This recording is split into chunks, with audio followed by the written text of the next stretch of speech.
Pessoal, esse é um caso que choca até aqueles que têm mais experiência na área criminal. É um caso de um menino de 7 anos que é morto pela sua mãe, numa situação absolutamente trágica, absolutamente cruel, e que nos causou assim, muita tristeza em assistir, né? Muita tristeza em presenciar os depoimentos. É um caso que vai te chocar, porque nos chocou bastante. Eu sou Rodrigo Vilela Veiga, esse é meu amigo Sandro Cel, e você está no Baseado em Fatos Criminais, o seu podcast de True Crime. Mas antes de começar, eu peço que você curta, compartilhe, se inscreva nesse que não é apenas mais um podcast de casos criminais, mais um podcast de True Crime. Esse é o melhor podcast de True Crime e quem não concordar, recorre. Rodrigo, nós temos aqui um caso que chocou, que, olha, nós estamos há tempo na área criminal, nós narramos casos tristes, mas o caso desse menino tem algo especial. Esse caso Miguel, quando eu fui olhar, quando você foi olhar, parecia que era mais um terrível caso de uma criança morta aí pelos pais, no caso pela mãe e pela companheira da mãe. Mas esse caso, quando se começa a olhar, a gente vê que tem um sofrimento que vai ainda além dos limites do que se pode esperar de um ser humano. Rodrigo, onde esse caso aconteceu? Como esse caso aconteceu? Bom, eu acho que é primeiro importante contextualizar quem que é as participantes desse caso, né? Como é que se deu a história toda. Bom, a Yasmin é a mãe do Miguel. Ela, segundo a promotora de justiça do caso, ela era uma mãe zelosa, era uma mãe... a promotora até fala que ela parecia uma blogueirinha. O Miguel tem quantos anos? No momento dos fatos, 7 anos. 7 anos. Aí eu tô voltando um pouquinho na história dela, assim, quando o Miguel nasce. O Miguel foi fruto de um relacionamento que a Yasmin teve com um rapaz quando ela tinha 17 anos. Certo. O pai do menino, ele nunca foi presente, ele sequer, né, acompanhou o desenrolado da gravidez e o parto, ele nem está registrado como dele, o filho, porque o pai nunca participou de nada.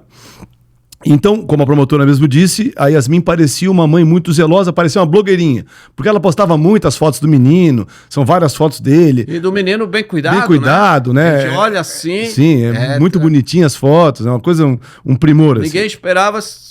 Se olhasse por ali, né? Esse desfecho, né? Uma mãe assim, que no Dia das Mães, diria, olha só, uma mãe modelo, né? Isso. Sozinha, criando filho, como acontece muitas vezes, a maior parte das famílias hoje, até no Brasil, são comandadas por mulheres, de homens que não assumem os filhos, e estava ali a dona Yasmin e o seu bebê, uma mãe blogueirinha reconhecida até pela promotora. E aí a história muda de figura também, segundo o Ministério Público, no momento que ela conhece a Bruna.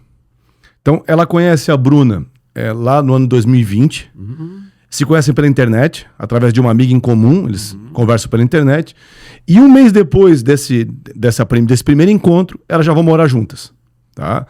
Elas moram juntas. Num relacionamento afetivo. Relacionamento homoafetivo. Elas vão morar juntas e elas moram juntas em várias cidades. Né? Moram em Porto Alegre, moram em Viamão, moram em Tramandaí. Aí, o último é Tramandaí, no caso em Imbé. Elas moram em vários lugares. Em alguns momentos sem o Miguel junto. Em Porto Alegre estavam sem o Miguel, por exemplo. E quando elas vão para Imbé, que faz parte da comarca de Tramandaí, né? Quando elas vão para Imbé, elas trazem o Miguel junto, e aí que a coisa toda muda de figura, tá? Quando o Miguel não estava com elas, ficava com quem? Ficava com a mãe da Yasmin. Com a mãe da Yasmin, com a avó materna. E aí, no dia 29 de julho de 2021, lá por volta de umas 19 horas, a Yasmin liga para a Polícia Militar, pro 190, e ela pede informações de como é que ela faria para registrar o desaparecimento do seu filho, no caso Miguel. Ela então conta ao atendente, né, do 190 que o filho dela saiu por volta das 13 horas do dia 27, 2 dias antes, para levar o lixo e não voltou mais. E aí chama a atenção do policial, porque, poxa, mas faz 2 dias isso, a senhora só vem registrar isso agora, né? Que situação esquisita. Exato. Aí ela fala, não, é o seguinte, eu pesquisei no Google e segundo o Google eu só posso registrar o desaparecimento 48 horas após o fato. O policial militar achou aquilo estranho. Primeiro que isso é evidente que é falso e tão logo o pai ou a mãe deem conta do desaparecimento de criança ou adolescente, é crime não comunicar às autoridades. Então vai lá para o Google, em vez de ir para a delegacia, quanto tempo é necessário. É muito estranho. Veja, o seu filho de 7 anos foi levar o lixo ali na frente. Ele não voltou. Bom, vou esperar 48 horas. Que coisa estranha. E num período muito frio, tá? Segundo as autoridades que presenciaram esses fatos todos, era a época mais fria da história daquele município. Tava muito frio mesmo. Então é esquisito imaginar que a mãe fique nessa situação. Aí Era final de pandemia, né? Isso. O policial militar então fala para ela o seguinte, a senhora vai ter que ir na delegacia registrar isso aí. E ao mesmo tempo ele aciona uma viatura, para que a viatura vá, sem a Yasmin saber disso, é claro, para que a viatura vá até a pousada onde a Yasmin morava, para averiguar a situação da criança. Uhum. A viatura então se desloca até a pousada, chama Pousada Kelly, é o nome da pousada, Pousada Kelly. Sim. E aí na Pousada Kelly, eles conversam com a Kelly, que é a proprietária da pousada, Sim. e pedem para que ela abra o apartamento. A Kelly não tem a chave, a polícia então chama um chaveiro, eles abrem o apartamento, nada é encontrado de estranho lá, eles saem, fecham a porta e esse capítulo termina aqui. Ao mesmo tempo, Yasmin e Bruna estão na delegacia de polícia para registrar agora, né, o desaparecimento da criança. E quando elas chegam para registrar o desaparecimento, o sistema policial está fora do ar, ele não está funcionando lá o sistema policial. Mas já chama a atenção, Rodrigo, do ponto de vista legal, porque em princípio ela fala sobre o desaparecimento de uma criança e a polícia entra na casa dela, então sem autorização. A polícia só pode entrar na casa de alguém contra a vontade, se estiver ou com mandado judicial ou numa situação de flagrante de crime, né? Ou para prestar socorro. Ou para prestar socorro. Vamos dizer que a polícia presumiu imediatamente que alguém precisava de Essa é a justificativa que eles usaram, exatamente a justificativa. Então, é estranho. Claro que depois os fatos vão dar razão, não formal, mas na prática ali para a polícia, mas é estranho a polícia proceder dessa maneira simplesmente porque desconfiou a partir de uma ligação. Sim, e aí na delegacia de polícia, o sistema estava fora do ar, como eu estava falando antes, e aí elas ficaram esperando ali para poder registrar a ocorrência, e coincidentemente havia ali uma guarnição da Polícia Militar, da Força Tática, que estava esperando para registrar uma ocorrência de tráfico de drogas. E eles conversaram com elas, com as duas, sobre o fato e tal, e os policiais foram ouvidos no processo, eles falam o seguinte, olha, nos chamou a atenção primeiro a calma com que ela narrava esse fato, então era estranho, a mãe que tem um filho desaparecido está com tanta calma assim no momento. Esperou 48 horas. Chamou a atenção também as 48 horas, essa história das 48 horas chamou a atenção, e também chamou a atenção a conduta da Bruna, que é a companheira da Yasmin. A namorada, a companheira da Yasmin. Porque ela falava assim, uma coisa meio sem sentido, ela falava assim, Miguel Mala Rio. E a Bruna falou, olha, a Yasmin tem problema mental, ela tem problemas, e por isso que eu não pude ir atrás do filho, porque eu tenho que cuidar dela, ela tem problema, tal, e a polícia ficou naquela história. Então, aí a Polícia Militar, segundo narraram os policiais no processo, eles convidam as duas, então, para ir na casa delas, para verificar lá se acha alguma informação sobre o menino, para procurar o menino. Então elas vão com a Polícia Militar até lá, e no local eles vão conversando no caminho, tudo normal, e quando chegam na pousada, o policial militar relata que a Yasmin muda de figura. Que ela fala que ninguém vai entrar, se não tiver mandado, que não pode entrar, que não pode não sei o quê, e ela teria se tornado agressiva, segundo os policiais falam, e ela foi contida, ela foi algemada, e eles entraram então no apartamento dela, né, sem esse consentimento, porque desconfiaram dessa história toda aí. E que, quando ela é algemada, ela teria então confessado que matou o filho. Aqui há uma discrepância de versões. A polícia fala que ela confessou isso de forma autônoma. A Yasmin e a Bruna falam que ela apanhou, então ela foi espancada para confessar os fatos. Olha, Quando depois a gente descobre o que vai acontecer, muita gente vai dizer, não, mas a polícia agiu bem. Eu não sei o que a polícia fez lá dentro, mas que a polícia não poderia estar ali, a partir dos dados que ela tinha, não poderia. Agora, legalmente falando, é importante ser feito. exatamente. Aí começa o problema. Qual é o problema? Muitas vezes as pessoas gostam de policial herói, de policial Batman, mas nós sabemos o que isso vai acontecer depois. Nulidade, alguém, um criminoso pode ser absolvido porque se estraga as provas pela pressa, por não fazer os procedimentos, né? De certa forma, se não houvesse indício suficiente que ali dentro tinha um flagrante, a polícia não poderia entrar dessa maneira.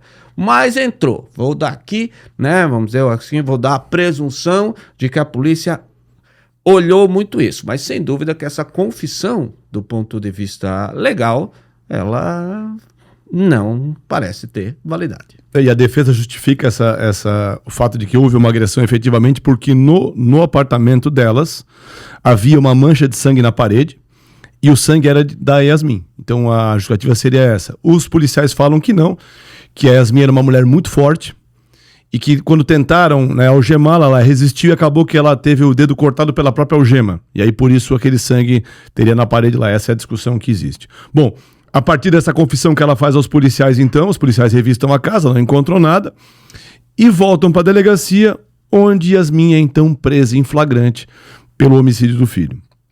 A Bruna...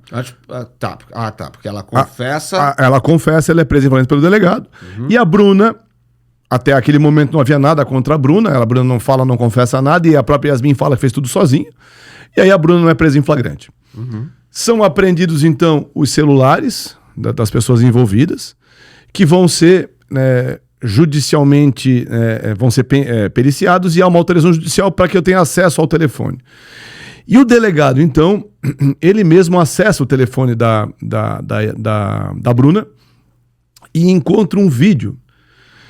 E aí quando eu falei para vocês sobre a questão lá de que o caso é muito chocante, esse vídeo realmente assim é pesado, mas ele explica bem o caso. E com um alerta, né? Porque o vídeo realmente é muito pesado.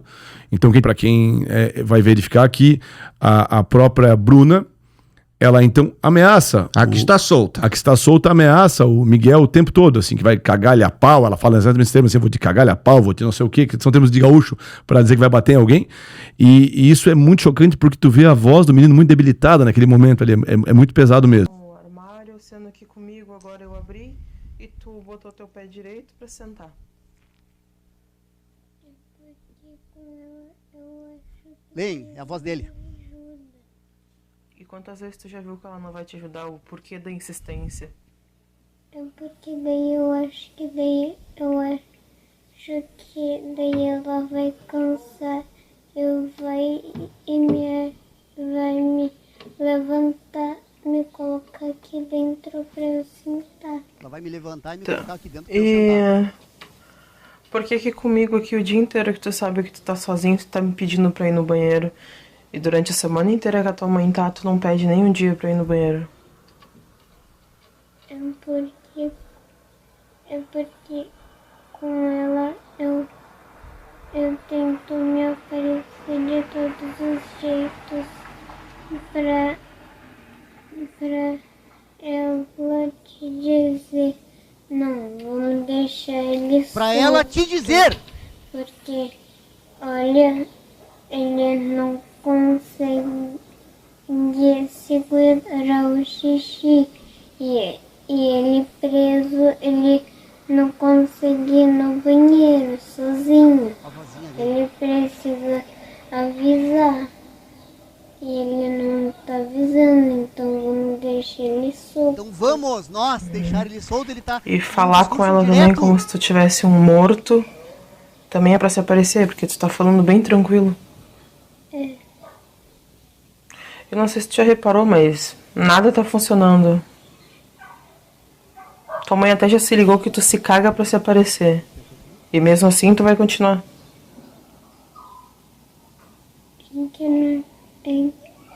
Que eu pensei que ela ainda não tinha percebido que era pra, que tudo isso era pra me aparecer. Não, já Ó o percebeu. gatinho ali. Cai dessa. Responde a pergunta que tu não é retardado. Mesmo que tu já viu mais de um mês que a tua mãe não vai fazer merda nenhuma pra ti, tu continua. Por quê? Porque eu acho que uma hora ela vai cansar e vai fazer tudo pra mim de novo. Ó o gatinho tentando entrar. Tu não tem limite? Quem tem gato sabe que gato vai atrás de pessoas com alma boa. Alto. É, Isso eu aprendi com a Nádia, Pois então. porque eu tenho cachorro. Eu vou te cuidar.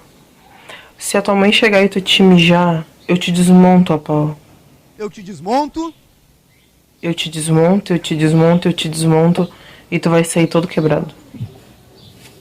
Se tu se mijar, eu pego o teu mijo e esfrego na tua cara. Tu tá entendendo? sim. E vai ser bem tranquilo pra mim. Vai ser bem tranquilo pra mim. Agora tu vai tirar o Thor daí de baixo que ele entrou. Tira o Anda Thor de uma aí de vez. baixo. E aí, com base neste vídeo, o delegado então pede a prisão temporária, né, da Yasmin, da Bruna, desculpa, da Bruna, né, porque entendia também que ela teria participação nos fatos. Sim. A investigação então continua, e aí que as coisas se tornam chocantes, realmente, assim. Por quê? Porque são ouvidas as pessoas. Porque quando elas vêm para Imbé, como eu falava anteriormente, elas primeiro ficaram numa pousada, chamada Pousada da Juraci. Ficaram lá quase 90 dias nessa pousada, e depois vão para a pousada Kelly, que é onde elas estão agora, onde foi a prisão da Yasmin. Nessa pousada da Juraci, eles vão ouvir a Juraci sobre os fatos de lá. E a Juraci então conta que, primeiro, o Miguel nunca saía de casa. Então ela lembra que elas ficaram lá quase 90 dias e lembra de ver o menino na rua 2 vezes apenas, porque, segundo a Juraci, ela mesmo falou para botar o menino para pegar um sol na rua. E diz que aí Então ela tinha um espaço pra brincar? né? tinha lá próximo tinha uma praça, muitas crianças brincavam lá. Eu falo dentro de onde ela estava. Não, era minúsculo, o apartamento era minúsculo, era um quarto e sala minúsculo, assim, minúsculo mesmo. E aí a própria Juraci diz pra Yasmin que, olha, tem que levar o menino pra rua. E a Yasmin justifica que ele tem asma e não pode. Então essa é a justificativa. Então, e o que choca bastante é que, assim, quando elas saem de lá, a Juraci fala que teve que jogar no lixo um guarda-roupa. Porque havia um roupeiro nessa casa, e esse roupeiro ele estava absolutamente fedendo a urina e fezes. Você vai ver o roupeiro. Vai mostrar o roupeiro para quem está vendo aqui pelo YouTube, vai ver o roupeiro, vai ver as fotos do roupeiro. E aí vai se apurar, através do cruzamento entre as informações que essa Juraci fala com as fotos dos celulares das duas, da Bruna e da Yasmin, que o menino era trancado neste armário como forma de castigo. Então o menino passava horas no armário trancado, às vezes amarrado com uma corrente. Então ele era amarrado com uma corrente, e nessa corrente é encontrado o material genético dele, então prova que ele era amarrado com essa corrente. Às vezes era trancado no armário e botavam uma vassoura assim, para que ele não conseguisse abrir a porta. Gente, mas mesmo quando a gente fala uma coisa terrível como ficar trancada num armário, um menino de 7 anos, não é um simples trancado no armário ainda. O menino pede para fazer xixi, o menino pede para fazer cocô, o menino pede para comer, para sair um pouco dali, e praticamente vira uma casa, né? Hoje a gente, se fosse um animal que estivesse ali, as sociedades, os órgãos competentes tinham que libertar esse animal, né? Mas não se faz também com uma criança, né? Então é algo diferente, é algo tétrico. Não, é desumano, é um negócio algo assim. Dá nojo, causa nojo, causa asco, causa assim, sabe? É algo que choca fica uma atmosfera. Eu acredito que quando vocês viram o vídeo, vocês também pegaram isso, de que não é a grande maldade quando a gente pensa assim, a serra elétrica, chegar com uma marreta. É aquilo que até o promotor usa, aquele termo da Hannah Arendt, a banalidade do mal. É um mal, em princípio, tão anônimo, tão sem aquele golpe fatal, tão sem sangue, mas tão cruel, que bota a gente numa outra dimensão, que faz com que a gente veja assim, sujeito bateu um pedaço de pau na cabeça de uma criança, que faz com que esse caso nos impressione ainda mais, né? Porque foram 90 dias, Sandro. 90 dias de privação, de contato com qualquer pessoa, 90 dias Ali, trancado. né, que a gente sabe nesse lugar. Sim, nesse lugar. Fora o que pode ter havido em outro momento ali. Então ele ficava dentro daquele armário, e aí ele defecava ali dentro, urinava ali dentro. Segundo o depoimento da Bruna, ele, quando defecava no local, ele apanhava por isso e voltava lá para dentro. Quando urinava, acontecia a mesma coisa. Ele tinha pouquíssima alimentação. Na pousada da Juracy, ela disse que não havia comida quase para ele, porque a comida que ele tinha intolerância à lactose e não tinha comida nesse sentido para ele comer. Então o menino ficava ali trancado naquele momento e saía muito de vez em quando nesta primeira situação aí. Mas que loucura, porque a gente começou falando que ela era uma mãe blogueirinha do filho, naquele sentido de uma mãe que queria exibir o filho. Ou a gente vê o filho bem bonitinho, bem cuidadinho. Como que se torna assim, né? O que fala a promotora é que essa criança virou o centro de poder das duas. Então que as duas elas tinham aquele menino como forma de botar o seu poder. Inclusive a promotora fala, e ela exibe no julgamento uma foto, que a gente não vai botar aqui, obviamente, que é uma foto, né, quase pornográfica. É uma foto em que as duas estão fazendo sexo, e se vê, elas fazem uma selfie assim, e se vê atrás o armário trancado com um pedaço de pau, ou seja, elas estão fazendo sexo com o menino trancado dentro do armário. Então, segundo a promotora, elas tinham prazer em saber que estavam fazendo aquilo com aquele menino. Então, que era para elas um objeto assim de satisfação, inclusive de cunho sexual, esse fato do menino estar ali trancado. Olha, Rodrigo, a minha formação também de sociólogo, eu não deixo de prestar atenção até no nosso conceito de pudor ou não. De fato, se a gente mostrar aquela foto ali, nós vamos ter restrição até no nosso canal. Vejam como é a nossa sociedade. Uma foto de duas pessoas transando é uma foto, né, que é mais indecente na nossa concepção, né, de sociedade, do que às vezes a foto de uma extrema crueldade. Isso mostra alguma coisa sobre nós também, né, de que isso nos choca mais a audiência do que a extrema violência do outro lado. Mas sem dúvida claro que esses são atos privados, que não nos interessa mostrar, mas não deixa de ficar assim. Então parece, nós vamos depois trabalhar mais isso, que essa junção, como você fala, né, aquilo que os franceses chamam folie à deux, né, a loucura em dupla, que é uma ideia de que une uma pessoa a outra, uma pessoa que sozinha não se imagina capaz disso, outra pessoa que também sozinha não era capaz disso, e daquela junção é como se formasse um terceiro elemento, que nesse caso é um terceiro elemento de uma destruição, de uma banalidade do mal, né? Mas então continuamos com o caso. Mas tudo isso chama atenção, como nós já falamos, quando eu tenho uma pessoa que tem essa descontinuidade, né, Rodrigo? Porque as pessoas ruins desde sempre, a gente espera isso. Não espera isso de uma mãe que todo mundo elogiava, né? E que a prova estava ali, o bebê bem tratadinho. Sim. Mas vamos lá. lá. E aí elas nessa pousada da Juracy, então, esperando esse tempo todo aí, um detalhe importante ressaltar é que quem pagava por essa pensão era um cara chamado Tadeu. O Tadeu, ele é um amante da Yasmin. Segundo a Yasmin declara em juízo, e a Bruna também, eles não teriam mais nada naquele momento, não haveria mais entre eles sexo, ele seria uma espécie de acompanhante do Tadeu. Que a Yasmin chega a se prostituir, isso, né? ela fala que ela foi ela era lésbica, isso, mas também tinha uns casinhos, né? Ela disse que se prostituiu para poder se manter, e é onde ela conheceu esse Tadeu. Né? Então o Tadeu conheceria a dona Juracy, porque ele era mecânico, e daí ele então que conseguiu o quarto para elas, e ele que pagaria essa estada na dona Juracy.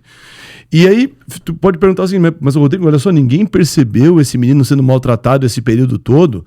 E a escola, né, e o Tadeu, e, né, a dona da pousada, ninguém percebeu? Bom, o Tadeu, segundo fala a Bruna, a Yasmin dizia pro Tadeu que ninguém podia subir no apartamento porque a dona Juraci tinha botado regra, que não podia entrar homem ali. Então essa era o disfarce para que ele não subisse lá e não visse o menino. Em relação à escola, estamos ainda na pandemia. E aí na pandemia nós tínhamos algumas regras que podiam ser utilizadas para a criança poder estudar. Naquele momento já havia aula presencial, havia a opção online, então de fazer aula online, e a terceira opção, que óbvio foi que elas optaram, era aquela ideia seguinte: os pais iam na escola, pegavam as atividades, a criança fazia em casa e devolvia na escola. Por que elas adotaram essa terceira opção? Porque assim ninguém vê, ninguém enxerga o Miguel. Isso é um ponto que talvez abra polêmica, mas para isso funciona um canal desse também, para discutir com a sua inteligência. Essa é uma das principais críticas para aquele sistema chamado homeschool, aquele em que os próprios pais podem educar seus filhos em casa, não precisa mandar para a escola. Lembrando que hoje você não mandar para a escola constitui crime de abandono intelectual. Por que isso? Por que se tem tanta crítica por esse método? É que a escola ela serve como uma visibilidade protetiva para a criança.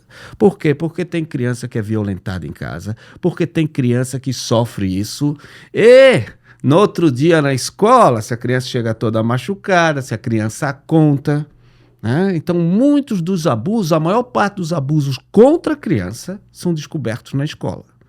Então você... Infelizmente, né? Porque o mundo não é feito só de pessoas responsáveis e, infelizmente, às vezes essas ideias elas acabam servindo de escudo para pessoas que querem abusar de criança, coisa, etc. Então, essa publicidade, sobretudo para criança, ela tem sido muito protetiva. Certo? Então, e aí, além da escola e do Tadeu, tu vai pensar também, tá aí a avó. Pois né? Porque a Yasmin tinha uma mãe que gostava muito do Miguel. A Yasmin dava 1000 desculpas para ele não conversar com a avó, 1000 desculpas. Então, às vezes, trocava algumas mensagens, né, entre eles.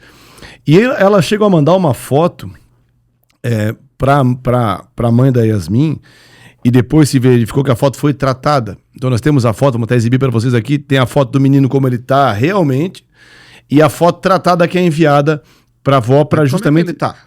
Ele tá já bem debilitado, assim, tu vê que é uma criança que tá assim, né, naquele estadinho assim, já, sabe assim, e aí na foto que vai, eles dão uma espécie de uma tratadinha, parece uma criança saudável, uma criança corada, uma criança, sabe, porque vejam, ele não pegava sol, gente, ele não comia direito, ele não tinha comida, ele ficava trancado num armário, vocês imaginam como é que tava o estado dessa criança, né?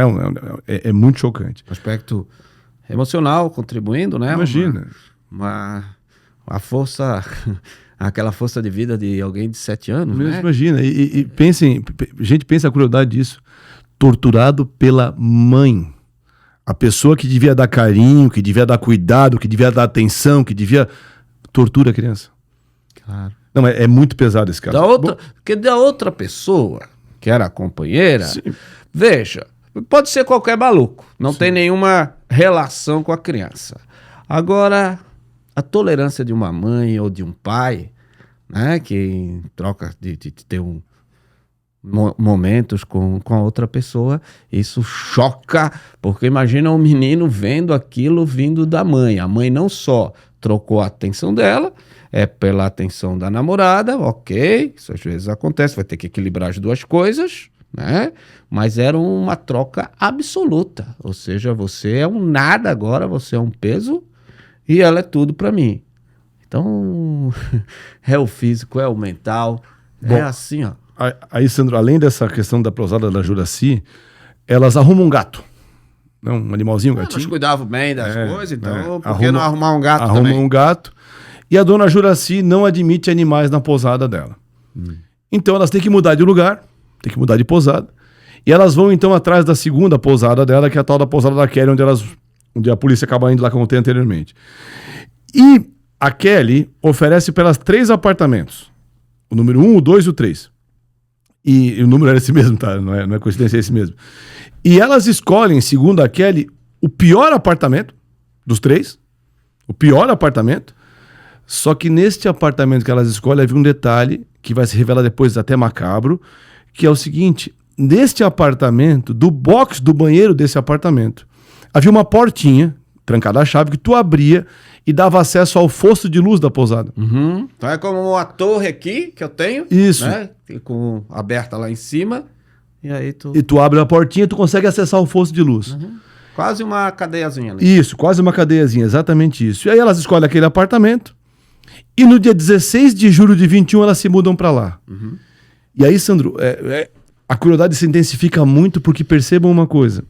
Esta era uma pousada, tinha várias pessoas que moravam ali e ninguém, absolutamente ninguém, sabia que uma criança morava ali. Então, do dia 16 de julho até o dia 29, onde a criança foi morta, a criança morou ali e nenhuma pessoa sabia que uma criança morava ali. Olha a ironia, Rodrigo. Elas saem da outra pousada porque não pode ter um gato. Quer dizer, o gato elas acharam que não dava para esconder o gato, porque o gato precisa sair, o gato faz um barulhinho, mas uma criança era fácil esconder, né? Não. Mais fácil do que... É inacreditável. Inacreditável. Né? Eu posso até não saber se o meu vizinho tem gato. Né? Se eu não convivo com ele, só vejo ele na porta. Agora, se tem criança... 17 anos ainda. Não, se tem criança, eu sei. Criança grita, Faz criança bagunça, berra, brinca. criança derruba coisa. Mas esse é o ponto, Sandro. A criança estava tão debilitada já que elas achavam tranquilamente podiam deixá-lo ali sem ninguém perceber. E há um detalhe, há um ponto que assim, é muito chocante. No dia 24 de julho, então, 16 elas vão morar lá, dia 24 de julho, um técnico vai instalar a internet na casa delas. Sim. Bruna não está em casa e Yasmin não está em casa, nenhuma das duas. Uhum. E o técnico, então, é recebido pela Kelly, a dona da pousada, que tem a chave. E Yasmin fala o seguinte: Kelly, cuidado para que o gato não fuja. Uhum. Então a Kelly fica ali junto com o instalador, impedindo que o gato fugisse. Eles passam a manhã toda na casa e não percebem que havia ali um menino. Lembrando, gente, que era um apartamento quarto e sala, é um minúsculo apartamento. Onde é que estava o menino? No posto de luz, trancado ali. Então ele ficou ali trancado naquele posto de luz enquanto instalavam aquele negócio. Ele não tinha nem força para gritar por socorro. Às vezes não é uma força física, mas ele está tão dominado assim do ponto de vista psicológico, está tão rebaixado enquanto ser humano que ele não tem nem coragem de gritar por socorro, com medo de represária. Força e intimidação. Porque assim, ó, duas coisas que depois vai se revelar, que tanto elas podem ter dado remédio para ele, para ele ficar meio apagado, como também a força da ameaça. Se ele não saía nem de dentro do armário, coitadinho, quanto mais falar com um estranho, ele sabia que ia custar caro. A ironia, depois, de novo pra gente ver, o gato parecia bem tratado. Sim. Porque o gato era das duas.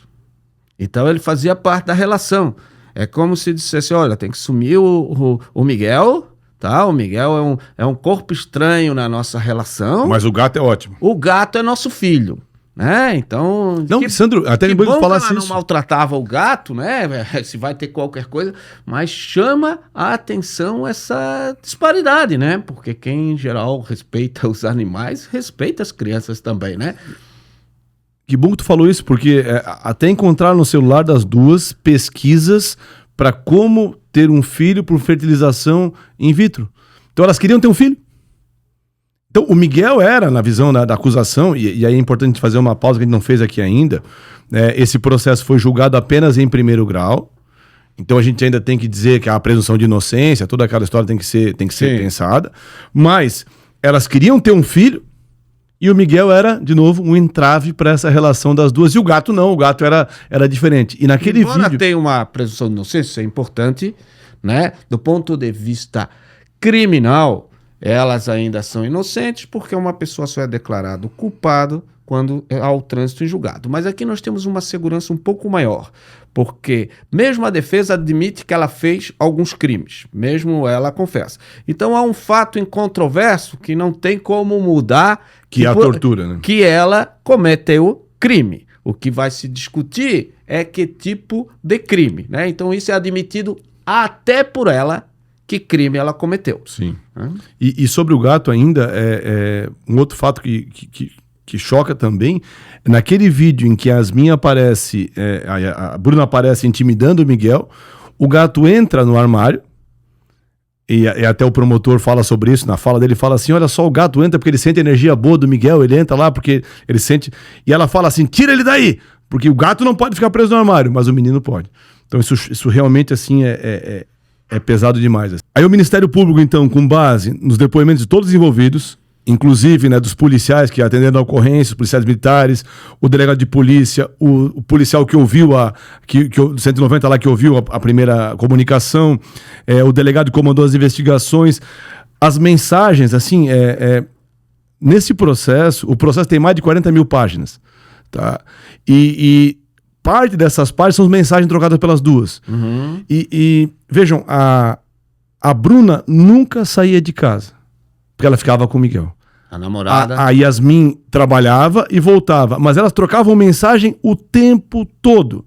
Então tem milhares de mensagens entre elas que foram todas gravadas para o procedimento, tá? Inclusive a defesa vai falar uma tese sobre se isso foi feito corretamente ou não, mas tem milhares de mensagens. Então está muito debilitado por toda essa questão ainda ligada a essa privação de liberdade, privação de comida, privação de cuidados, todas.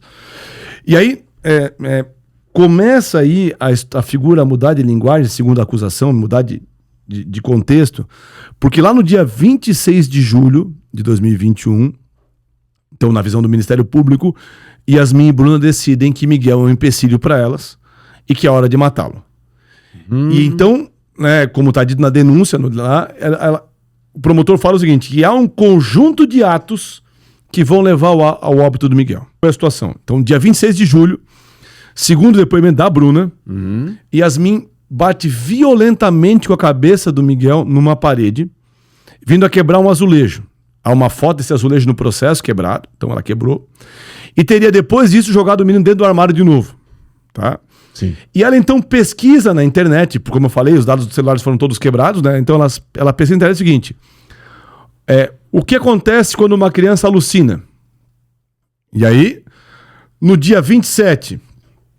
há um novo episódio, Yasmin bate novamente com ele, e nesse momento ela bate com a cabeça dele agora na caixa acoplada da privada. Sabe onde fica a descarga ali? Bate ali com a cabeça do menino. Vindo a quebrar a caixa na parte de trás da caixa. E aí, de novo, ela joga ele dentro do armário, e como há um vazamento, ela chama a Kelly, que é a dona da pousada, para arrumar o vazamento. Até, sem querer interromper demais, mas é bastante interessante quando ela pesquisa como essa criança alucina. Né? Nós pesquisamos e, haveria duas possibilidades do que ela está falando, né, com alucina. O primeiro é a criança pode ter convulsionado, pode ter isso, ter aquilo, porque quebrar azulejo, por quebrar a parte interna daquela louça da coisa com a cabeça, é algo que afeta o cérebro, sem dúvida nenhuma, né? Então, poderia ser, né, que a criança tivesse tendo alucinação, convulsão, ou ela também tivesse medo que alguém escutasse, que alguém descobrisse o menino, para ela também dizer que era a alucinação que o menino estava tendo daquele tipo de sofrimento, né? Mas é surpreendente, eu devia ter pesquisado quando uma mãe alucina e fica psicopata. Bom, aí no dia 27, então, ela teria batido com a cabeça dele então, nessa louça. Aí chamou a Kelly para arrumar, porque quebrou, estava vazando. E aí, novamente, eles colocam então o menino no fosso de luz. E detalhe, hein, gente? Estamos consertando, vai vir um conserto da privada no banheiro. E onde é que é o acesso do fosso de luz? Pela porta do banheiro, é por ali, é do lado. E o menino fica ali trancado, enquanto eles estão consertando a caixa, de certo mal pela pancada na cabeça, né? E fica ali. Rodrigo, pergunto para você. Eu sei que isso foi investigado e foi descartado, mas uma das primeiras pessoas que eu investigaria muito bem é a dona da pousada, porque é tão fora do padrão, tão absurdo. Você não vê uma criança durante 90 dias indo dentro do quarto, que é algo que não é aquilo que habitualmente acontece. Mas, segundo está no processo, ela não viu. Mas, às vezes... que ninguém viu. Não, Sandro, aproveitando... gente não vendo, Rodrigo. Aproveitando isso aí, é muito legal essa tua intervenção, porque é o seguinte, não havia no apartamento máquina de lavar roupa. Tá. Então a Kelly oferece que elas podem usar a máquina da Kelly para lavar roupa. E nunca, no tempo que elas ficaram ali, foi lavada roupa de uma criança. Só de adulto. Então, assim, elas faziam de tudo para esconder a existência desse menino. Assim, por isso que choca tanto. Entendi. Tem pessoas que ficam sequestradas num apartamento Sim. e ninguém fica sabendo. Né? Mas o que nós salientamos, porque nós temos que pensar nesse momento, nós ainda não terminamos o processo, aquilo que você está pensando. E eu garanto que você também pensou desse mais. Como assim a dona da pousada chegou a entrar dentro de um quartinho e não vê a criança, não tem curiosidade, de alguma forma, não tem nenhum movimento lá dentro? Será que era o gato? Será que não era? É que é um conjunto assim... Não há brinquedo nenhum, Sandro. Nenhum brinquedo. Não tem nada que, sabe assim, de uma criança. Nada, zero. Entendi. E aí o menino, então, tá dando posto de luz lá no dia 27. Aí ele é colocado de novo no armário quando eles saem, de novo no armário de volta. E ela pesquisa agora o seguinte: batimento cardíaco, aquela pesquisa. Aí no dia 28... por volta do meio-dia, segundo aí quem dá essa questão do horário é a Bruna, né? Ela teria pego uma seringa, colocado caldo de feijão nessa seringa e pego um comprimido de fluoxetina amassado e colocado junto e deu pro menino. E colocou o menino de volta no armário. Fluoxetina é um antidepressivo. Antidepressivo para... Dá né? Pode, no início, quando as pessoas começam a tomar, nós pesquisamos isso também, elas dão algumas alterações, né? Por isso vai se começando aos pouquinhos, etc., até estabilizar ali. Era um remédio da Bruna, né? Isso, eles deram 30 miligramas desse remédio pro menino, porque foram 3 comprimidos. E aí, o menino, então, é colocado de novo no armário, e por volta aí das 23 horas, então isso é quase meio-dia, por volta das 23 horas, segundo a Bruna, a Yasmin vai checar o menino, e o menino tá morto. Como é que ela sabe isso, diz a Bruna? Que os dedos estão com a ponta roxa e a mandíbula está travada, não há movimento e não há respiração. E aí o desfecho é ainda mais chocante, né? Segundo, de novo, a Bruna, a Yasmin decide então descartar o corpo. Elas pegam uma sacola, uma espécie de uma mala, mas é quase uma mochila, assim, uma malinha pequena, que a promotora até usa isso como referência, está escrito na sacola assim, Bad Girl, né, garota má, assim, né, e é até uma coincidência triste isso aí. E elas então pegam aquela sacola e, segundo a Bruna... É uma malinha. Uma malinha pequena, assim. Tem a imagem, para quem está no YouTube tem imagem, tá? E eles quebram então ossos do Miguel para que ele caiba dentro daquele espaço. Havia a rigidez cadavérica. Isso. Mostra que ele já tinha morrido ali algumas horas, né? Porque isso tudo depende. Estava muito frio, então quando até tá muito frio, isso vai alterar em quanto tempo o corpo vai ou não vai enrijecer, né? Quanto tempo, assim, isso tem que ser levado em consideração pela perícia, mas o corpo já estava com rigidez cadavérica. E tiveram que quebrar os ossos para poder botar ele no... E até tem uma foto que a gente está mostrando para quem está no YouTube aí, tem uma foto em que eles colocam esta malinha e há uma criança ali deitada do lado, que é o filho de um policial, que serviu como modelo para mostrar que em tese caberia ali uma criança de 7 anos também, tá? E como o Miguel estava muito debilitado, segundo a Bruna, o Miguel estava naquele momento pesando em torno de 15 quilos apenas. E o peso normal de uma criança de 7 anos é entre 23 e 25 quilos, então ele estava bem debilitado. Então elas quebram os ossos todos, colocam ele dentro dessa mala, e a Bruna e a Yasmin então carrega ele da pousada até o Rio Tramandaí. E aí temos imagens de câmera de segurança mostrando ela carregando aquela... É longe uma coisa da outra? Acho que dá uns 2, 3 quilômetros, assim, acho que é uma coisa por aí, assim. Elas vão de pé? Vão a pé. Tem uma mapinha que vão botar aqui também do trajeto. Elas vão caminhando, então, e claramente há um peso ali dentro, porque ela caminha com dificuldade, você vê que ela caminha assim com uma certa dificuldade para carregar aquele negócio. Apoiando aqui no quadril. Apoiando no quadril e tal, para poder carregar o menino. E elas então chegam no rio, elas abrem aquela mala e escorregam o corpo dentro da água. E aí, segundo a Bruna, aquilo vem uma onda e leva, e elas vão embora, né, para casa. E aí tem uma cena que elas aparecem se abraçando assim na câmera e vão embora para casa tranquilamente. Ok, resolveram o problema da vida. Aí isso é 29 isso aí, tá? Isso elas é jogaram no mar por causa daquela no rio. Aí, elas tinham pesquisado, não tinham? Aí exatamente isso. Antes de jogar o menino no rio, a Yasmin pesquisa no celular dela várias vezes, tá? Impressão digital sai na água salgada. Impressão digital humana sai no mar. Várias vezes, o que demonstra uma ideia de querer esconder, né, que se o corpo fosse encontrado de alguma forma, de que ela teria participado desse fato ou não. Rodrigo, apenas para descontrair um caso tão pesado, mas se pegasse o meu computador ou o seu, o que nós temos de pesquisas nesse sentido, pela própria profissão aí de advogados criminalistas e professor de direito penal, lidamos muito com perícias, então se tivesse algo suspeito, se pegasse lá o meu computador, tem de tudo de como fazer cena de crime. Eu aviso isso para a polícia já ficar sabendo, né? Mas... A diferença é que tu não vai matar teu filho como ela fez ainda. Não, Deus o livre. Né? Essa é a diferença. Deixa meu filho longe disso, Rodrigo. Né?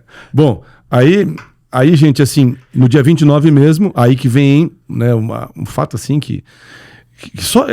esse caso, ele é todo cheio de fatos que chocam, assim. No dia 29, então, elas saem de casa para fazer compras, e aí a Bruna manda uma mensagem para Yasmin: oi, gatinha. Vejam, a criança tinha sido morta na noite anterior, e ela manda assim: oi, gatinha. E qual é a resposta? O sol já nasceu lá na fazendinha.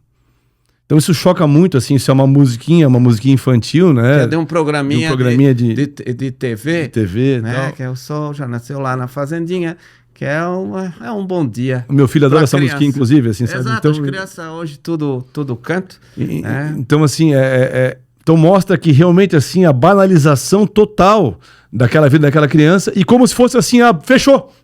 Tá resolvido. Resolvemos. Resolvemos. Uma nova etapa. Agora a nossa vida vai ser boa, sabe assim? O sol brilhou. Não, realmente é bom. Aí com base, né, nas câmeras de segurança que mostram ela transportando o corpo, na confissão parcial da Bruna, na confissão parcial da Yasmin, em todas as pessoas ouvidas, né? Os policiais que atenderam a ocorrência, o policial que atendeu o 190, o delegado, as perícias, as mensagens de celular. Aí sim, o Ministério Público então entendeu que estava demonstrado ali o enredo criminoso e acabou então denunciando, ou seja, acusando as duas, tanto Yasmin quanto Bruna, de diversos crimes. Elas foram acusadas então do crime de tortura, naquele período então de 90 dias em que elas ficam na casa na pousada Juraci e um pedacinho na pousada Kelly. Depois, pelo crime de homicídio, com as qualificações, veremos daqui a pouquinho quais são. E, por fim, pelo crime de ocultação de cadáver. Peraí. Mas eles acharam o corpo?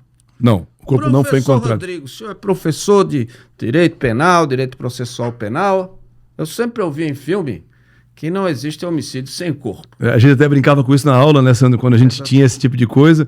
Até que teve o caso do goleiro Bruno, né? Que é um caso muito famoso. Isso. Em que houve uma condenação também sem corpo. Então, Elisa Samudio, que ninguém sabe até hoje onde é que foi, qual né? o fim daquela moça. É muito parecido com esse caso aqui nesse sentido. Então o corpo não foi achado e, obviamente, que isso não impede a condenação criminal.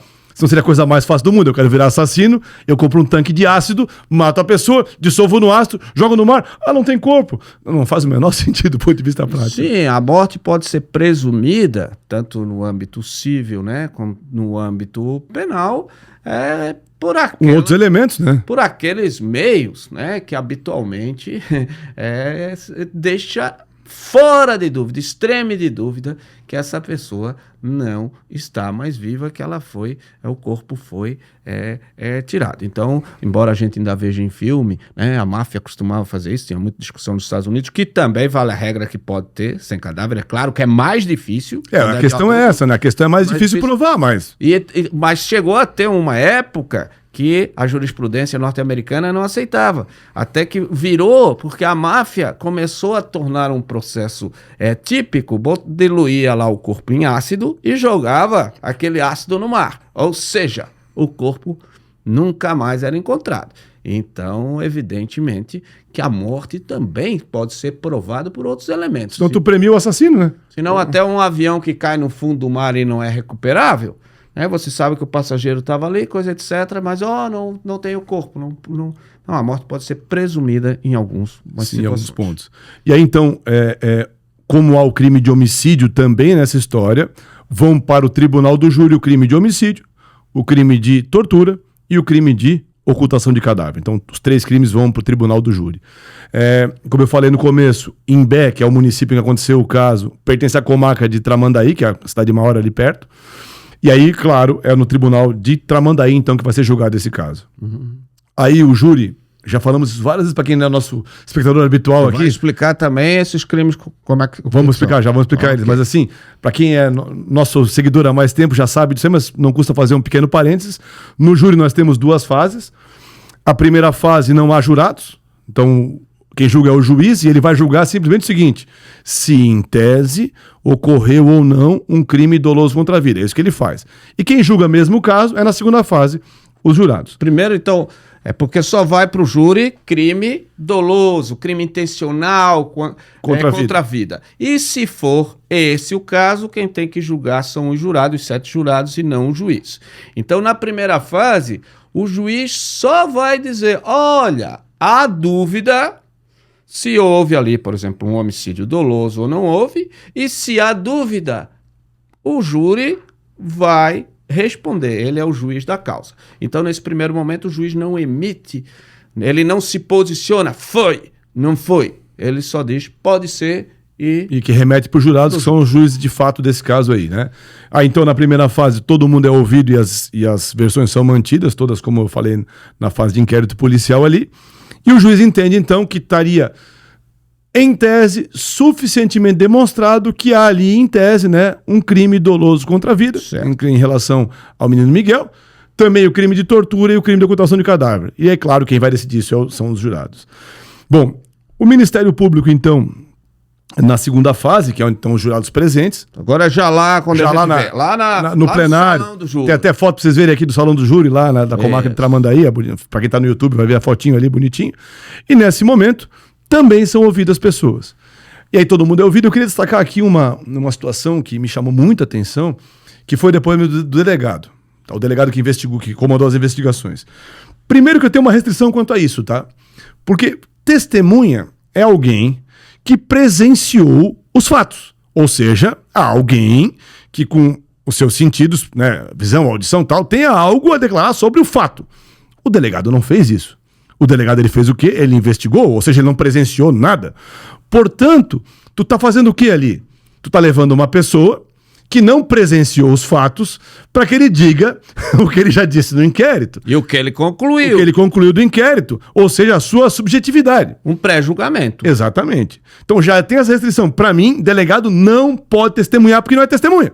Ele não, a não ser que ele tenha, claro, ele mesmo presenciado o fato. Bom, então veja, é importante porque se você tem quem vai decidir os jurados, você, como se diz, você me dá os fatos, eu lhe devolvo o direito. O julgador devolveria o direito, não é ele que vai aplicar o direito. Então o que os jurados têm que saber não é a opinião do delegado, porque ninguém testemunha opinião. Opinião cada um tem a sua. A opinião que interessa agora é a dos jurados. Então eu tenho que dar as informações. Nós encontramos esse laudo cadavérico, a polícia foi lá, estava assim, o corpo foi encontrado aqui, a mala estava aqui, tinha impressão digital, não tinha isso, nós fomos lá, nós fomos aqui, mas não dizer as conclusões. Eu concluí. E é sempre assim. Exato, porque quem conclui são os jurados. E o delegado, ele é inquirido, e várias vezes a promotora pergunta assim, na sua experiência como delegado, aí ele fala, isso impressiona o jurado, porque pensa assim, um delegado tá falando isso, então aí foge da ideia do testemunho e vira opinião. E nesse caso, além disso, é muito chocante, porque o delegado, ele parece que é promotor de justiça. Até a gente falou sobre isso, uma hora o delegado, ele se vira para os jurados e fala assim, senhores jurados, isso é não sei o quê. Ou seja, ele está querendo atuar como acusador. Que faça concurso para promotor, meu amigo. E aí ele é repreendido pelo juiz, a defesa, né, questiona, ele é repreendido pelo juiz, e ele fala para o juiz assim, eles são destinatários da prova? Como que eu dissesse assim, eu posso manifestar com eles? É muito louco isso. E pior, esse delegado em questão... Veja, o que nós estamos sustentando aqui é o fair play. Um caso como esse, ninguém precisa violar a lei ou agir de forma contrária às regras do processo, porque nós temos a prova. Quando nós vamos condenar uma pessoa, o jogo tem que ser justo, como quando nós vamos absolver. Quem precisa ficar forçando muito os jurados é porque não tem convicção nas provas que tem. Me desculpe. Porque se eu tenho as provas, e ali tinha provas sobrando, ninguém tem dúvida, nós já antecipamos tudo que foi achado. Então é totalmente desnecessário, porque, volto a dizer, isso muitas vezes anula um júri e faz começar tudo de novo para aquela tristeza, para a família da vítima, né? Menos para essas duas, né? E etc. Então, seguir o bom procedimento é um dever de todos e torna o processo mais curto e a condenação mais certa, porque vai dificultar qualquer tipo de recurso. Além disso, o delegado ele tem uma atitude muito hostil com a defesa. O que é estranho, porque o delegado é um técnico, gente, é um cara que, teoricamente, né, um cara que tem uma formação em direito e ele deve saber o papel de cada um no processo. Né? Se espera que a população em geral ache ruim o advogado, até pode se esperar, mas um delegado, que é um técnico que sabe a importância que tem a defesa, ele é muito hostil, ele fala assim, pergunta idiota, hein? Pro advogado, ele fala, sabe, chama atenção, ou ele fala que não vai responder, ou ele é muito agressivo com e se ele é testemunha, se ele não responder, isso chama-se crime. Exatamente. Porque o crime de falso testemunho não é só você mentir, é você se calar quando tem que falar. Então a testemunha que diz, essa eu não vou responder, o juiz tem que advertir. Então você vai ser processado por falso testemunho. E é bom aproveitar, Sandro, para comentar um pouquinho sobre isso, né? Assim, há que se entender, gente, que mesmo num caso tão tenebroso quanto esse, as pessoas precisam de defesa. E tu não pode confundir o acusado com o seu advogado. Tu não pode ter hostilidade com o advogado.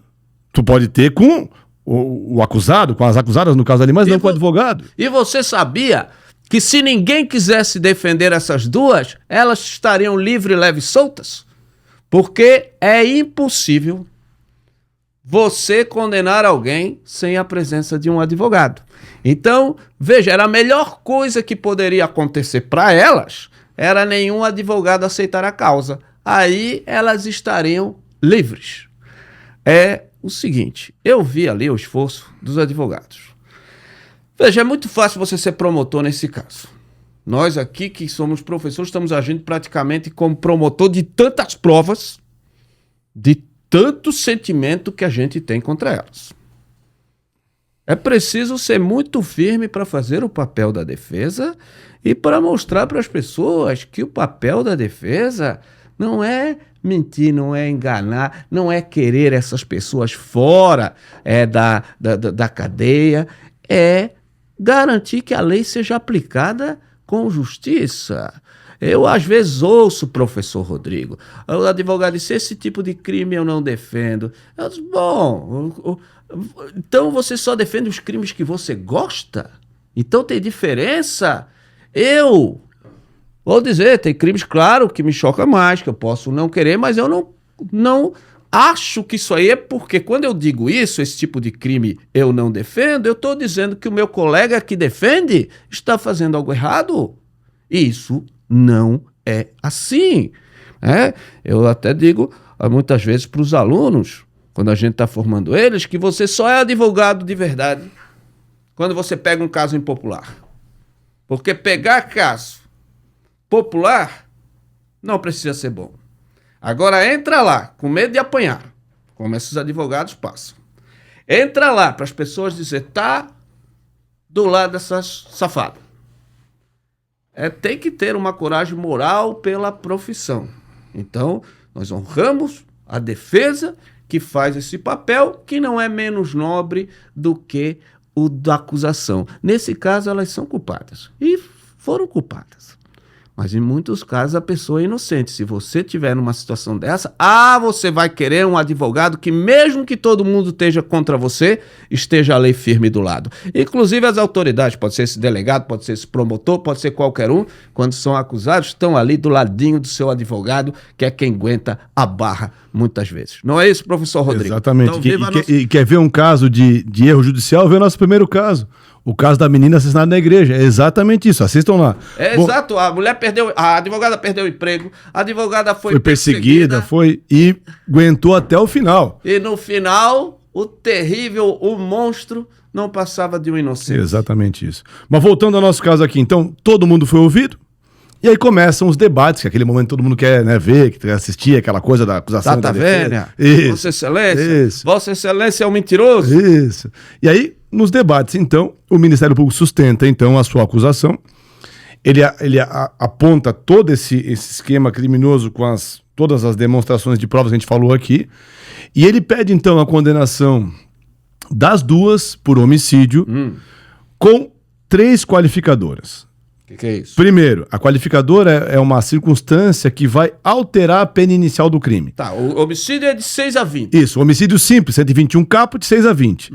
Quando eu tenho homicídio qualificado, que é o artigo 121, parágrafo 2º, a pena passa de 12 a 30, ou seja... Começa de 12. Começa de 12. Então, o fato dobra. De ser qualificado já torna o crime muito mais grave. Bom, então, 3 qualificadoras. Primeiro, motivo torpe. O que é o motivo torpe? O motivo causa repugnância, causa asco, assim. E qual era o motivo torpe para a acusação? Que o menino era um empecilho para a felicidade do casal. Então essa é a ideia deles de motivo torpe. Depois, meio cruel. Que foram as intensas agressões e as privações de cuidado, inclusive médicos do caso. E o terceiro, o recurso que dificulta ou impossibiliza a defesa da vítima, que seria o quê? O fato dele estar debilitado, que impediria ele de resistir contra a força de 2 pessoas adultas. Essas seriam as 3 qualificadoras. E, além disso, né, o crime de tortura, majorado por ter uma criança, né? Tortura é submeter alguém a intenso sofrimento físico ou mental, nesse caso, com objetivo corretivo. Então, às vezes as pessoas confundem com o de maus tratos. Na verdade, a tortura, nesse caso, é um além dos maus tratos, né? Nos maus tratos, nós temos que, a propósito de educar, os pais exageram no meio, né, de controle, no meio de disciplina, mas ainda o objetivo é a disciplina. Aquele pai muito rígido, vai ficar sem jantar, vai ficar isso, aquilo, nós podemos ter uns maus tratos. Mas aqui, o que o Ministério Público está sustentando, que aquele intenso sofrimento físico e mental não era, evidentemente, um método para educar, era um método para fazer sofrer. Isso é o crime de tortura. Que está na lei 9455/97, é o artigo 1º dessa lei aí, né? Definição. Que é a definição desse crime. E além desse aí, também, claro, a ocultação do cadáver, porque o cadáver foi jogado no rio e nunca foi encontrado. Né? Que é o artigo 211 do Código Penal. As defesas, Sandro, e aí, como tu falaste anteriormente, a defesa tem, nesse caso, ela tem um papel muito difícil, porque é um caso de muito conhecimento notório, público, muita mídia, numa cidade muito pequena como a única tranquilidade que a defesa tem é que não tem surpresa, ela já sabe que vai perder se pensar enquanto condenação. Ela está discutindo mais se ela vai conseguir, né, restringir, porque nesses casos, às vezes, se quer também ir além daquilo que o direito permite, e se a lei só deixa isso, o problema é na lei e não do caso. Então o advogado está ali para fiscalizar, mas já sabe que as chances são... Deixa eu até acrescentar um ponto que eu não falei antes. Como são 2 réis, a acusação teve 2 horas e meia para fazer a sua alegação, né, sustentando a culpa das duas. E a defesa, como eram 2 defesas diferentes, e no caso ali, Yasmin e Bruna, elas têm uma versão conflitante dos fatos, não pode ser o mesmo defensor, são defensores diferentes, e aí se convencionou, cada um teria 1h15 para fazer a sua fala. E as defesas, começou pela defesa da Yasmin, adotaram uma tática que a gente entendeu, né, bem interessante, que é o seguinte: tortura confessada, ocultação confessada. Onde é que a Yasmin estava querendo, de alguma forma, mudar a opinião dos jurados quanto ao homicídio? Segundo a defesa da Yasmin, não há um ato específico de matar o Bernardo. Não há, assim, aquele dolo, aquela vontade livre e consciente de matar o Bernardo. Que o remédio, a fluoxetina que foi dada, a dose que foi dada, não é uma dose letal. A dose letal são 80 miligramas, deram 30. Então, como não há essa questão, segundo a versão da defesa, há uma quebra no dever de cuidado que levaria aí a um homicídio culposo. Então, a defesa da Yasmin, ela, de novo, pede a condenação, que é esquisito, né? A defesa pedíssima, pede a condenação por tortura, pede a condenação pela ocultação, mas pede a condenação também aí pelo homicídio culposo. Tá? Essa é a tese que ele Então sustenta. seria mais ou menos, deixa eu ver se eu entendi, professor Rodrigo, confesso a tortura. Então elas vinham, a Yasmin vinha torturando lá a criança, mas não tinha intenção nem assumir o risco, nem era indiferente à morte da criança. Ela achava que não ia morrer. Isso. E, de repente, de outros atos ali, como a fluoxetina, etc., a criança vem a morrer, mas assim, porque ela fez um negócio imprudente Isso. do que porque ela quis Isso. matar ou não se importava com matar. Isso. É uma tese complicada, porque isso até parece uma tortura seguida de morte. Sim, a gente vai falar sobre isso também. Aí, até a defesa da Yasmin, ela se remete também ao interrogatório da Yasmin, que a Yasmin foi ouvida, né? E a Yasmin chora muito no interrogatório, fala que sente saudade do filho, que pede desculpa. Então, ela usa muito isso também como, né, como argumento defensivo. Por outro lado, a defesa da Bruna, ela sustenta também, ela também pede a condenação pela tortura, também pede a condenação pela ocultação, justificando que a Bruna agiu como agiu porque tinha medo da Yasmin. Então, o tempo todo ali, a defesa sustenta que a Bruna, apesar de ter feito aqueles atos, ela fez por medo da Yasmin. Mas não era ela que estava na casa da Yasmin? Exato, e aí isso que a acusação bate quando vai fazer a sua réplica depois, né?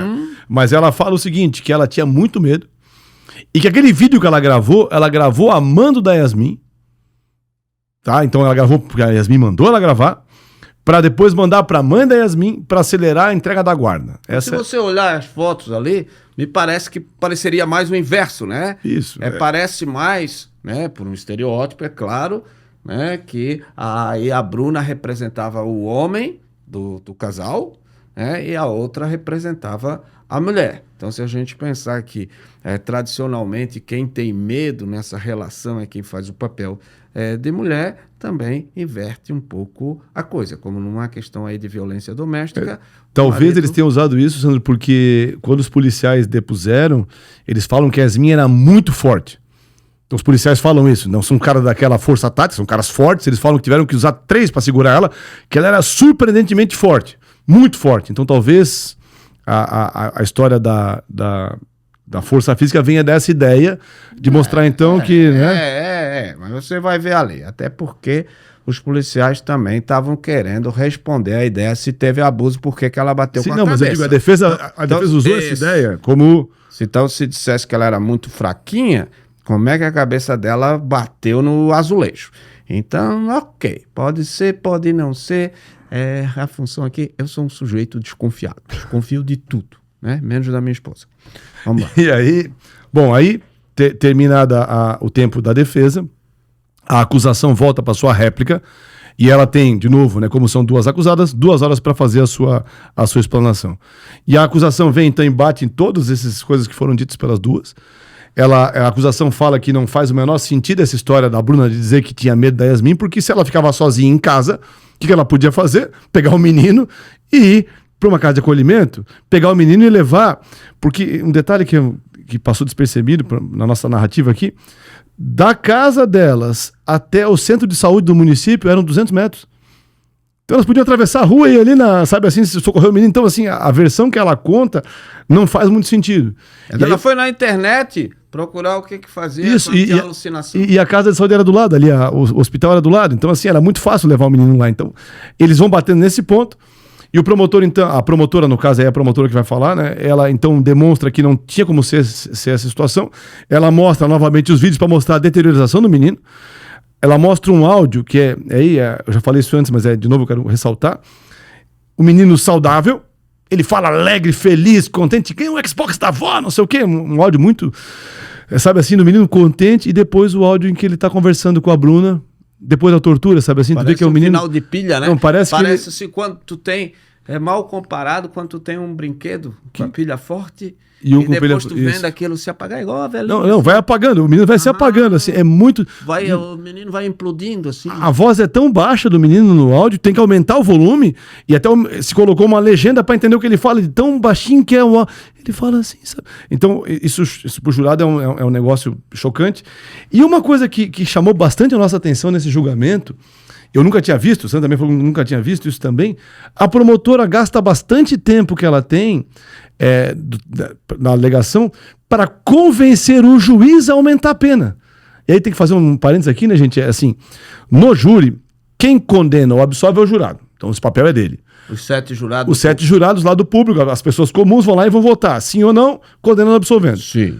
Porém, quem vai aplicar a pena, ou seja, pegar aqueles 12 a 30 do homicídio e transformar numa pena de prisão, é o juiz. É o juiz. Conforme os critérios legais. E a promotora, então, tenta convencer o juiz, é engraçado isso, porque ela se vira para falar com ele, esquece o jurado e fala com o juiz, tem que aumentar a pena por isso, por aquilo, então ela, sabe, ela constrói essa narrativa. Sabe por que eu acho que ela fez isso?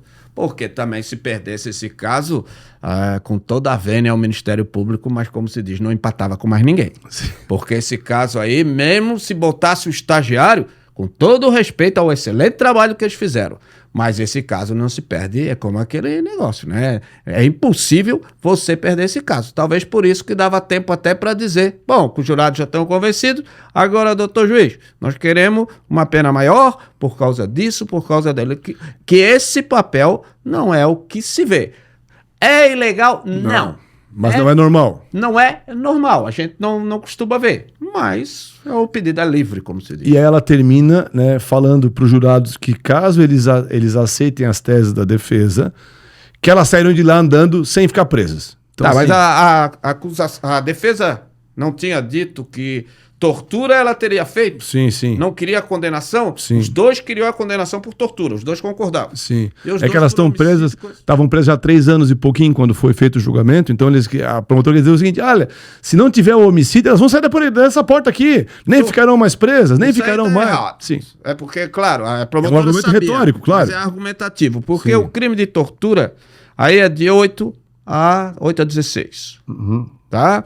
Com o resultado morte. Ainda aumentaria 1/6, nesse caso, se fosse vítima menor de 14 anos. E ainda é um crime hediondo. Então ela continuaria presa, mas aí a promotora, claro, tem razão, por bem menos tempo. Sim. Né? E aí a defesa então volta, né? E a defesa continua na mesma situação. E ambas as defesas batem na tecla de que não há um ato específico do homicídio.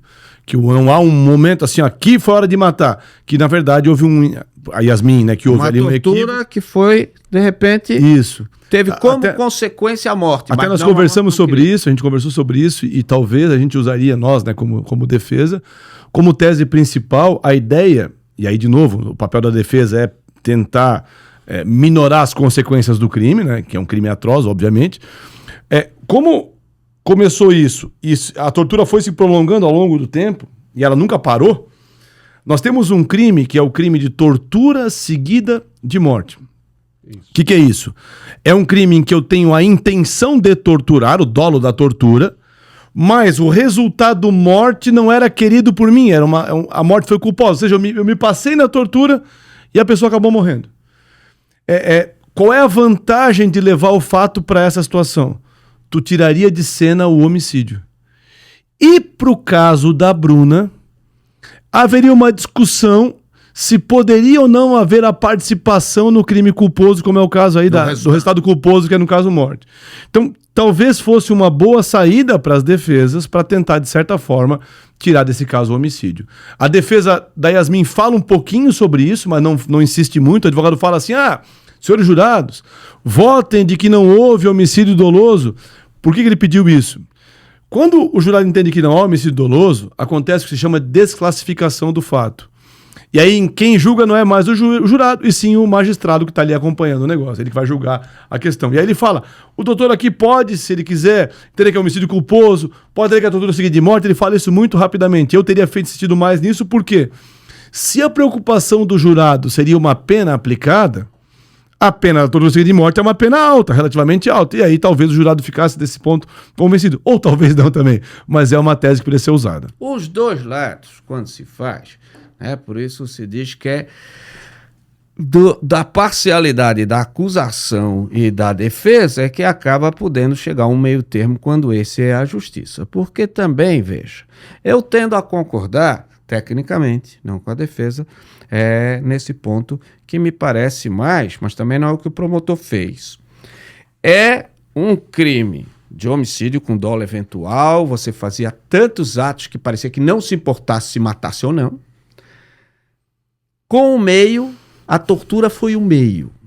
Então isso é um homicídio qualificado por tortura, do meio cruel. Quando o Ministério Público fundamenta o meio cruel, ele não usa a tortura, porque senão ele não poderia dizer isso. Para mim, a melhor classificação aqui, falando mais de juridiquês, não seria uma tortura da qual acabou sem querer resultando a morte. Seria uma tortura que levou à morte, que eles sabiam que podia levar à morte e que eles não se importaram. Aí inverteria um pouco. A vantagem para a defesa é que se tivesse um homicídio mediante tortura, desapareceria o crime de tortura. O Ministério Público queria os dois. A defesa, nesse ponto, deu de graça a tortura. Acho que eu insistiria um pouco mais nessa tese. Mas tinha essa outra proposta. Vou admitir tortura é um homicídio culposo, o que eu acho aí, para mim, uma tese meio suicida. Eu também acho que não dá, mas para mim seria essa tese da tortura seguida de morte, seria a melhor tese, na minha visão, né? Sim, que porque o caso. Tu dizer que em 90 dias tu estava preparando o homicídio me parece um certo exagero de tortura para levar o homicídio, mas... Não sei. Argumentando, se eu vou botando veneninho diariamente durante 90 dias, aí sim. Pode ser um meio de matar. Aí sim. Mas veja, eu e o professor Rodrigo, nós discordamos em alguns pontos. E não é por falta de estudo, com todo respeito a mim e ao Rodrigo, né? E nem das outras pessoas aí que trabalham com o direito. É que o direito é isso mesmo. Tem vezes que dá para concordar de plano com o outro. E é isso que faz o direito algo tão instigante também, né? Essa questão de que mesmo especialistas dizem, bom, isso não é diferente na medicina ou em qualquer outra área. Sim, e aí gente, terminam a parte oral do julgamento, o juiz questiona os jurados se estão aptos a julgar o caso, e aí vai a julgamento, os jurados então respondem a perguntas feitas pelo juiz, chamadas de quesitos, e todos os quesitos que a acusação coloca, ou seja, toda a tese acusatória, é confirmada pelos jurados. Quesito é pergunta. Se você no dia tal de tal, Bruna, Yasmin, com intenção livre, tal, e consciente, mataram Miguel?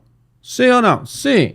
Elas fizeram isso por um motivo torpe ao usar, o motivo que era a relação entre os dois? Sim ou não? É isso aí. Aí os jurados vão fazendo um checklist ali das perguntas que o juiz formulou e que as partes ali verificaram, acertaram direitinho ali, se aquelas perguntas não eram perguntas capciosas, perguntas duvidosas, e aí os jurados responderam como era esperado, foram condenados. Talvez, complementando o que o Sandro falou, como eram 3 crimes e 2 rés, são feitos quesitos em separado para cada uma das rés. Então, primeiro foi Yasmin, depois Bruna. Eu simplifiquei e botei tudo no pacote. E para cada crime, então, primeiro homicídio, depois tortura, depois ocultação. Por que o homicídio é primeiro se ele foi o segundo crime em tese? Porque é ele que levou o caso para o júri. Se os jurados acolhessem a tese de que o homicídio era culposo, eles não julgariam mais e seria o juiz que julgaria a causa. Intenção não... Exatamente isso. Sai o júri. Sai o júri. Muito obrigado. Vocês foram muito úteis, mas agora é comigo. O juiz vai julgar, exatamente. Porque vocês já disseram que isso aqui não é doloso, então muito obrigado, até outra vez. Bom, aí, como eu falei, todas as teses foram acolhidas pelos jurados da acusação e o juiz então foi fixar a pena, tá? Daí eu vou ter que ler porque eu não me lembro de cabeça, tá? Então, Yasmin, ela pegou 7 anos, 9 meses e 10 dias pela tortura. Ok. Pegou 46 anos e 8 meses pelo homicídio extremamente qualificado e pegou 2 anos e 8 meses pelo crime de ocultação de cadáver, o que totalizou 57 anos, 1 mês e 10 dias de prisão. Por outro lado, a Bruna, ela pegou 6 anos, 9 meses e 20 dias pela tortura, 42 anos pelo homicídio e 2 anos e 4 meses pelo ocultação de cadáver, dando 51 anos, 1 mês e 20 dias. Então essas foram as condenações que o juiz fez, aí a sessão foi encerrada e como esse caso foi julgado faz nem um mês ainda, nós estamos aqui no dia 30 de abril, isso foi julgado no dia 4 de abril, então faz nem um mês ainda, todo mundo recorreu. As defesas recorreram, como sempre fazem, e nesse caso a acusação também recorreu. Por que a acusação recorreu? Para aumentar a pena. Essa é a ideia. Vejam, embora ela pegou 56 anos, né? Pegou a pena maior, a Yasmin, do que a Bruna, entre outras coisas, porque 57. Porque ela era mãe. 57. Pela lei, ela só pode ficar 40 anos. Até 2019 o máximo era 30, agora ela só vai poder ficar 40. Mas então por que o promotor quer aumentar a pena de 56 anos? Eu lhe respondo. É porque quando a gente fala em progressão de regime, que teria que cumprir, nesse caso, 50% da pena, metade da pena, veja, ela só pode ficar 40. Mas essa metade da pena que ela tem que cumprir para sair do fechado lá dentro da penitenciária para ir para o semiaberto, onde ela já pode trabalhar fora, é contado não desses 40, que é o máximo que ela pode ficar, é contado dos 57, que é a pena. Se essa pena, por exemplo, passar para 60, ela tem que cumprir 30. Se essa pena passar para 80, ela não vai ter progressão de regime, porque ela pegou 80 anos, o máximo que ela pode ficar é 40, para progredir tem que cumprir a metade, quando ela cumprir a metade é exatamente quando ela já ficou 40, que era o máximo.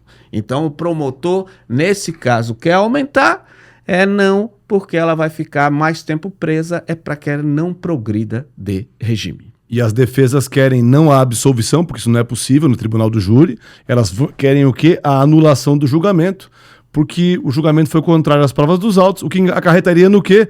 Em um novo julgamento, né, no caso concreto. Sim, talvez essa de contrária à prova dos autos é um pouco mais difícil, mas teria ali até como o delegado agiu, algumas coisas. Sim, as nulidades do procedimento também foram questionadas. Aquilo que nós falamos, né? Às vezes, de novo, as pessoas querem super-heróis, mas isso, agir fora do estritas regras do jogo, pode levar à infelicidade de ter que fazer tudo de novo, né? Então, a gente sempre pede por isso. Mas, Rodrigo, o que mais me assustou nesse caso, fora essas questões, é essa ideia mesmo dessas duas mulheres. Não foi questionar se as mulheres são malucas?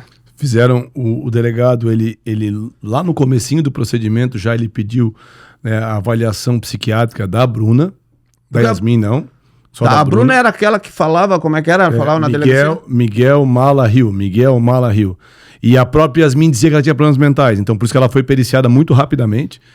E a perícia disse que ela era perfeitamente capaz de entender o que ela estava fazendo e que teria um autismo leve, é isso que está no procedimento. Então os psiquiatras falaram que não, que ela era perfeitamente lúcida. A Yasmin não foi periciada. Até porque, né, no combate ao preconceito, o autismo não tem absolutamente nada com tipos de comportamentos, né, antissociais, e no sentido aí, quanto mais dessa noção, né? Nós temos aqui um grande juiz que faz campanha, doutor Alexandre, que inclusive se assume no papel de autista para ajudar a romper esse preconceito, mostrar como o sujeito pode ser brilhante como ele é. Nunca vi um sujeito que escreve tanto livro, que tem tanta capacidade, que dá sentenças tão firmes, e está lá justamente para mostrar que não tem nada a ver com isso. Então, ela ser diagnosticada com autismo isso ou com autismo aquilo, não tem nada a ver com o fato dela ter feito o que ela fez, né? Uma coisa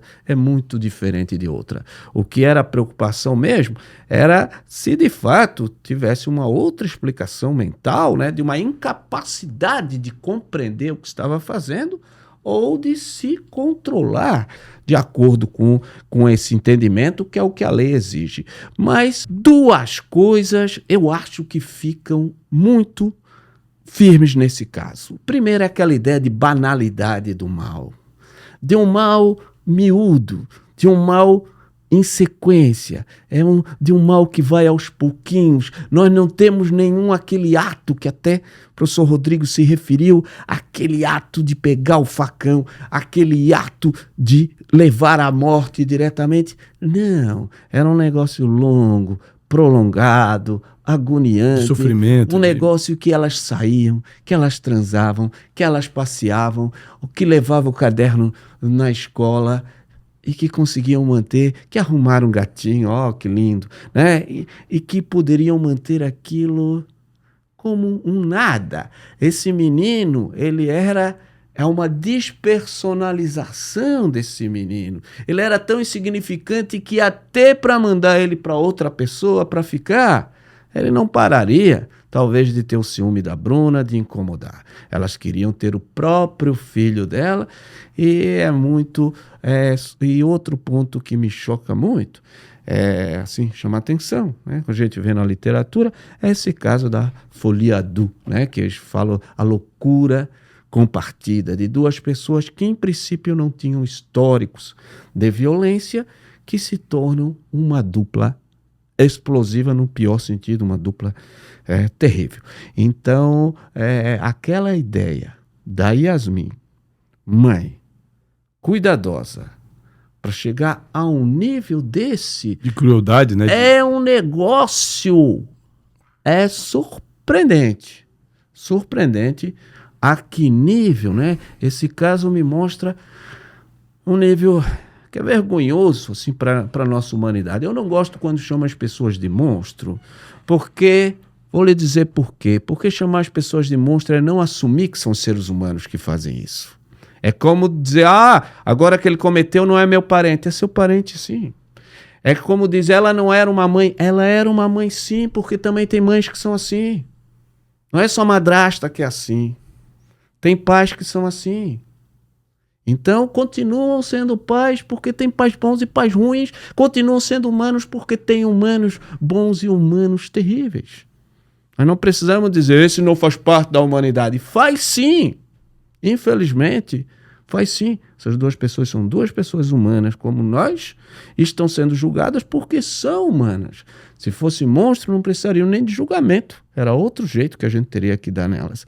Então, é a complexidade do ser humano e, sabe, esse menino ter morrido é aquela coisa contraditória, é aquilo que a gente diz, descansou.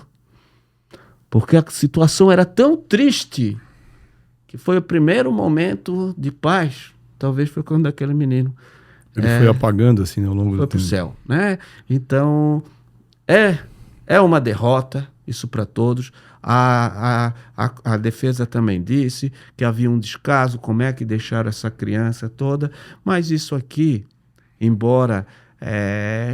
haja uma cumplicidade muito grande social, de às vezes não fiscalizar direito, tem o caso da pandemia, há muita violência que não é fiscalizada, isso não afasta em nada, isso não retira em nada a responsabilidade daqueles que estão ali, né?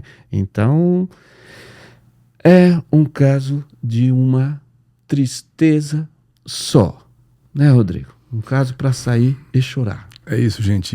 Então esse foi o nosso episódio de hoje. Agradecemos a todos aí. Convidamos vocês ao próximo episódio. Na semana que vem, mais um novo caso, né, do nosso canal aí, baseado em fatos criminais. Um abraço. Um canal que respeita você, porque não fica tocando as coisas pelo que ouviu falar, não fica tocando as coisas sem pesquisar. Não é para pegar aqui o sofrimento do outro e tornar num produto. É refletir a condição humana e os rumos do nosso direito. Então nós esperamos ter feito isso bem.